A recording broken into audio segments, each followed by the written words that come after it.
lagi di sekolah minggu. Ya, kita akan beribadah mendengar cerita firman Tuhan.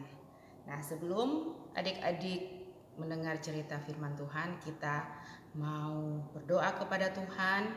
Kita mau serahkan ibadah kita pada siang hari ini.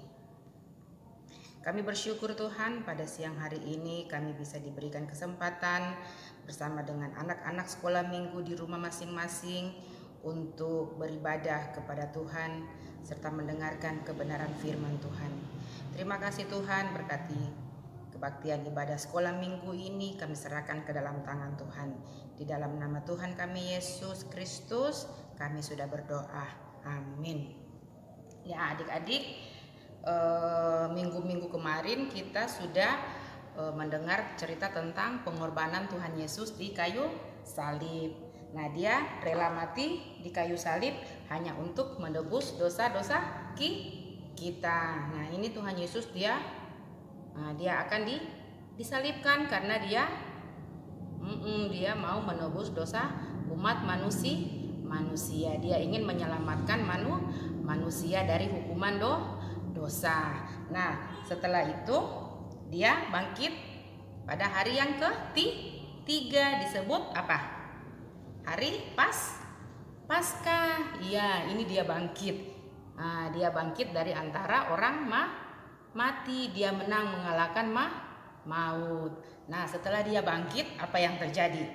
Adik-adik masih ingat? Iya, dia berjumpa apa? Murid-muridnya. Dia bertemu dengan Maria, dengan murid-muridnya, semuanya dia ketemu. Dia juga makan bersama murid-muridnya. Nah, jadi setelah kebangkitan selama 40 hari Tuhan Yesus dia bersama dengan murid-murid Tuhan Yesus.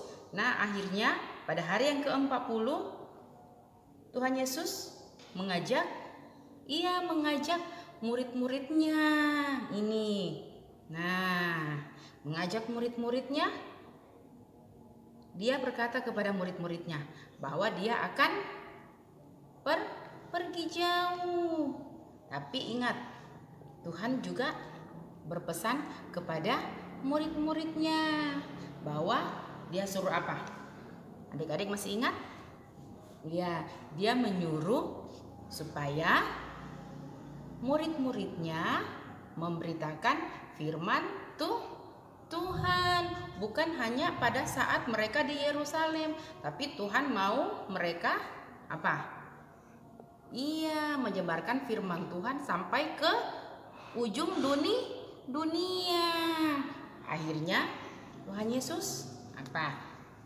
Tuhan Yesus berjanji akan memberikan Roh Kudus sebagai penolong untuk muridnya. Setelah dia berkata, lalu Tuhan Yesus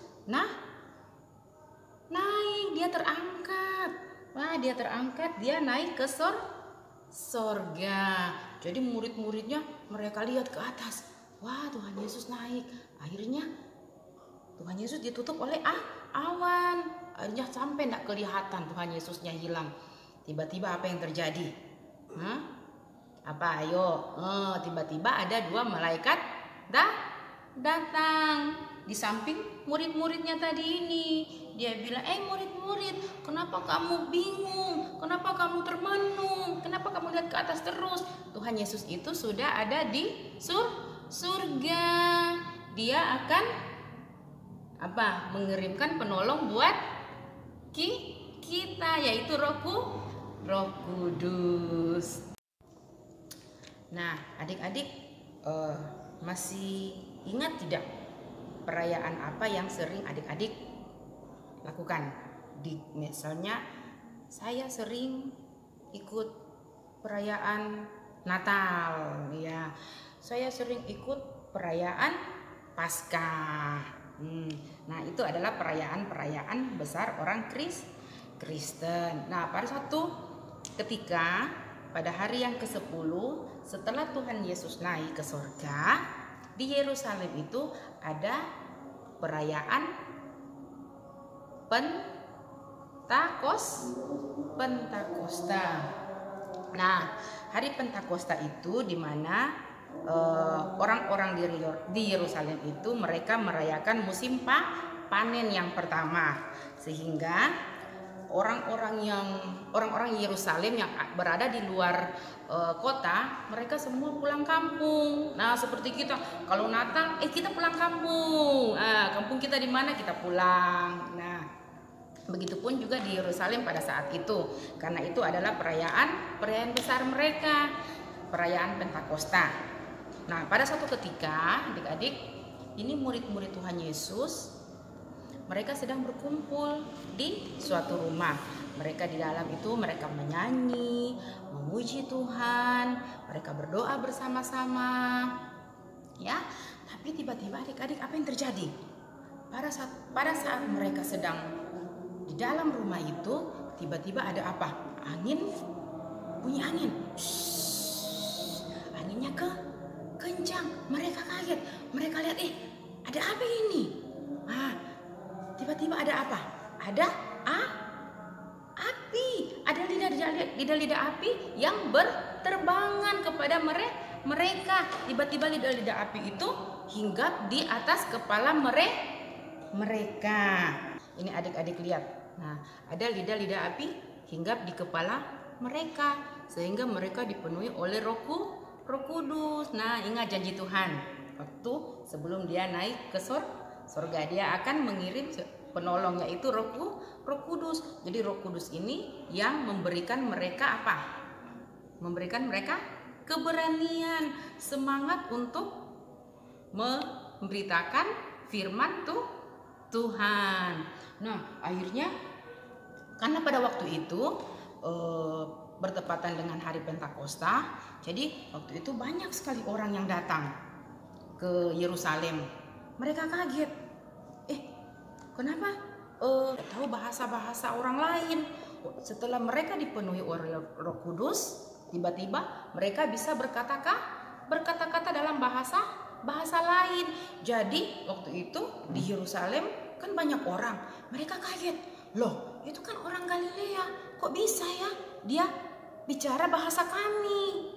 Nah, adik-adik, sehingga pada saat itu mereka mempunyai keberanian untuk memberitakan Injil kepada orang lain, sehingga pada saat itu banyak orang yang bertobat, banyak orang menerima Tuhan Yesus sebagai juru selamat. Nah, adik-adik, Tuhan memberikan perintah kepada murid-muridnya untuk memberitakan Injil ke seluruh dunia. Nah, sekarang tugas kita kan murid-murid Tuhan Yesus. Nah, tugas kita untuk memberitakan firman Tuhan kepada orang yang belum percaya kepada Tuhan. Nah, siapa di sini yang mau memberitakan firman Tuhan? Iya, adik-adik pasti mau. Ya, enggak usah pergi jauh-jauh, enggak usah pergi ke Amerika, ke Jakarta memberitakan firman, tapi kita bisa dari rumah kita. Misalnya ada mama jarang ke gereja, papa malas ke gereja. Nah, itu bisa kita panggil supaya mama sama papa rajin pergi gereja, rajin memuji Tuhan. Iya, baik.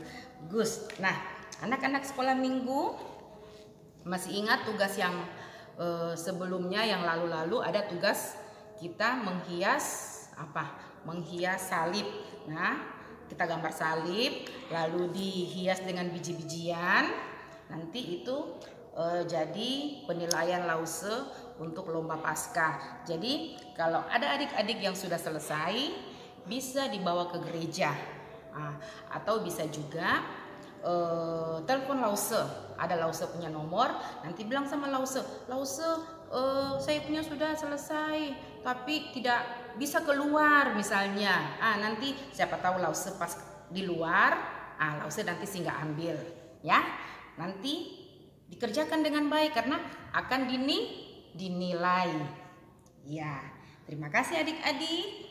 Ingat minggu depan juga kita ada sekolah minggu. Kita mau berdoa, kita mau akhiri ibadah sekolah minggu kita ini pada hari ini.